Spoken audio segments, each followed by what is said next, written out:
mensagens de ataque e ódio contra as instituições. A corrupção também, da ideia de ataque. Né? Você pode achar Flávio Bolsonaro tudo de ruim. Eu só tenho certeza sobre Flávio Bolsonaro. Mas a convocação da vigília, nos termos em que foi feita, e eu levantei aqui os que seriam os mais graves termos de Flávio Bolsonaro, a convocação dessa vigília, a identificação disso como ataque e essa questão de risco ao cumprimento da lei penal, da execução da lei penal, é frágil. Tem muitas fragilidades.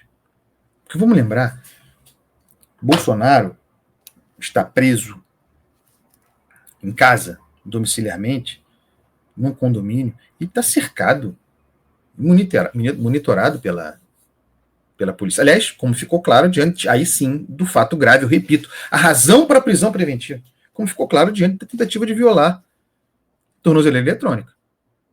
Se você tivesse com uma tornozeleira eletrônica e você tentasse violar, só muito tempo depois ia mobilizar alguém para averiguar a sua situação. No caso de Jair Bolsonaro, eu não entro no mérito, certo? No caso de Jair Bolsonaro, ele está monitorado o tempo todo. O negócio disparou, tinha alguém olhando. E foram lá ver. Então, o texto central de Alexandre de Moraes, da Polícia Federal e de Alexandre de Moraes, é frágil para a prisão.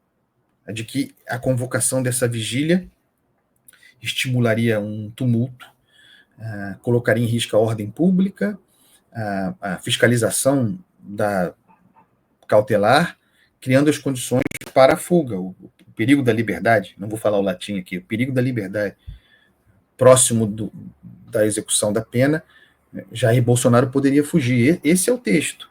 Com base nessa convocação de vigília. É frágil.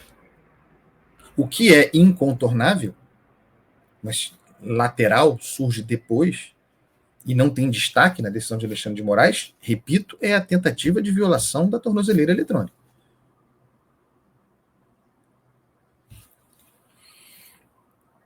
Avançando aqui. A tese. Eu ainda estou aqui na Polícia Federal, tá? A tese.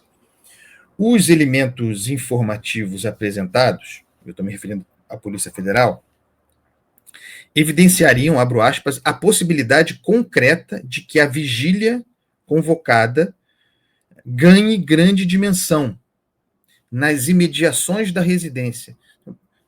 As imediações da residência, estamos falando de algo como 700, fora do condomínio, a casa dentro, 700, 800 metros, talvez 1 quilômetro da casa de Jair Bolsonaro. Então, a vigília convocada poderia ganhar grande dimensão nas imediações da residência, aspas de novo, por muitos dias, de forma semelhante às manifestações estimuladas nas portas dos quartéis. O evento teria o condão de gerar um grave dano à ordem pública. Poderia inviabilizar o cumprimento de eventuais medidas em decorrência do trânsito em julgado da ação penal 2668, aquela em que Jair Bolsonaro foi convocado. Então, esse é o texto, turma. O texto principal e aquele por que Jair Bolsonaro foi preso.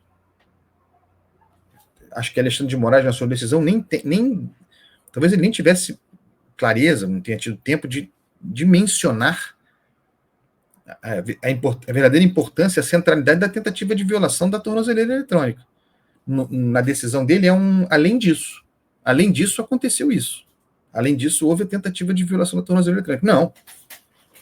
Incontroverso, sem discussão, sem fragilidade, é a tentativa de violação da tornozeleira eletrônica. O principal fundamento para a prisão preventiva. A infração à medida cautelar. Mas aqui vejo que eu insisto nisso. Porque Bolsonaro seria preso em função da vigília, da convocação da vigília por Flávio Bolsonaro. Aí o outro diz, tentativa, Andresa, não violou o equipamento eletrônico. Irmão, violou. Botou um maçarico na tornozeleira. Isso é violação do equipamento. O equipamento parou de funcionar. Começou a apitar. Pô, vamos botar a bola no chão. Sabe? Eu estou aqui fazendo uma análise detalhada do troço, mostrando as fragilidades da decisão, mas não vai me tratar de bobo. Certo? Não vai. O Bolsonaro tentou violar a tornozeleira eletrônica. O negócio tocou no central de monitoramento. Isso é violação. É infração contra a tornozeleira eletrônica. Não é maçarico, não? É o quê? Toma vergonha. É o quê, Dimas? Conta para mim. O que ele botou? Um objeto. O que era? Um ferro. De solda. São de brincadeira, gente. Aqui, a gente bota a bola no chão. A gente precisa discutir a possibilidade de fuga de Bolsonaro. Esse é o ponto. Havia possibilidade de fuga de Bolsonaro? Havia o risco de fuga? Havia o risco de fuga com vigília convocada, mesmo com a violação à tornozeleira eletrônica, que para mim é a razão para prisão preventiva. Violou a tornozeleira, prisão preventiva. Estou de acordo. Mas com a Polícia Federal, com a Polícia do Distrito Federal, com a sua casa cercada, com a tornozeleira monitorada, havia a possibilidade de Jair Bolsonaro fugir? Essa é a grande questão. E a resposta, para mim, parece muito clara. Não havia. A minha leitura, eu não estou dizendo que eu sou o dono da verdade, a minha leitura separa as coisas. Tentou violar a medida cautelar, ainda que sem possibilidade de fuga. Porque eu acho que não havia. Tentou violar a tornozeleira eletrônica, razão para prisão preventiva. Convocação de vigília.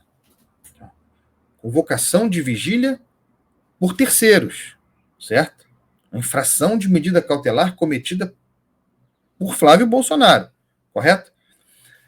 Convocou vigília, mobilização de pessoas nas imediações do condomínio, não é da casa.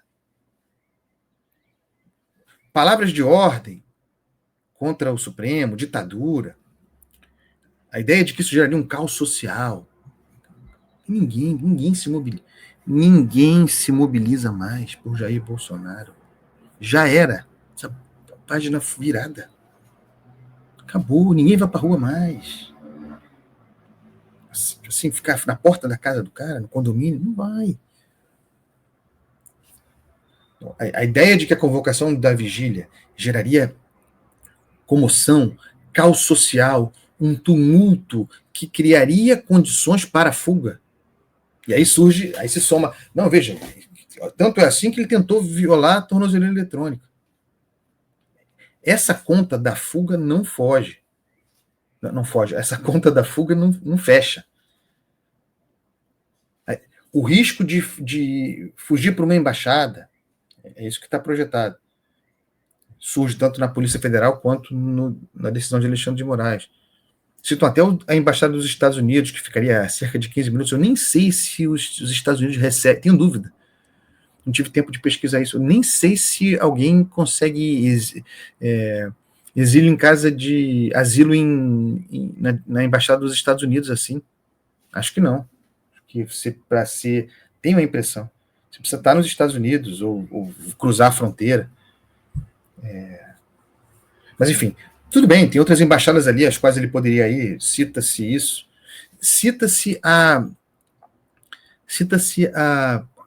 possibilidade de... Cita-se como referência a fuga de Alexandre Ramagem. A Polícia Federal cita Ramagem, Alexandre de Moraes cita Ramagem, Eduardo Bolsonaro e Carla Zambelli, como se a organização criminosa que teria engendrado essas fugas, como se isso fosse um exemplo, no caso de Ramagem, é mesmo um sinal de que ele poderia estar por fugir. Então, o exemplo de Ramagem servindo a Jair Bolsonaro. Isso são argumentos frágeis. Eu repito aqui, a ideia do caos social, do tumulto, em função da manifestação, que dificulta na porta do condomínio, sei lá, fora do condomínio, onde está Bolsonaro, onde estava Bolsonaro, protegido pela polícia, certo? Monitorado o tempo todo. O caos social, o tumulto que dificultaria a fiscalização da prisão domiciliar, portanto, a fiscalização do cumprimento das medidas cautelares, caos social, portanto, independentemente de fuga, problemas para a ordem social, razões para prisão preventiva, e aí, objetivamente, as dificuldades para o cumprimento da efetividade da lei penal quando do trânsito em julgado da prisão. De novo, o risco de fuga.